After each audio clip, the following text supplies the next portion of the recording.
walks like this. Any guesses? It is a scorpion pose. Before I start with the pose, I'll tell you the benefits of it, as I always do. So, it strengthens your spine, your shoulders, your forearms and your back body. So, let's do it. So, first, we have to put our elbows down like this. Let's show it like this. And then you have to go on a squat position and then kick up like this and then bend a little bit. So you have to stretch more. So I'm doing it more far. Okay? So this would be easy for me.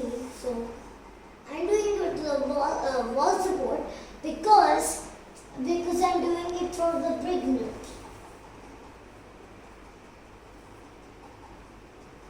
So that's how it's done. So if you like my video, please give a thumbs up and please subscribe my channel. Bye.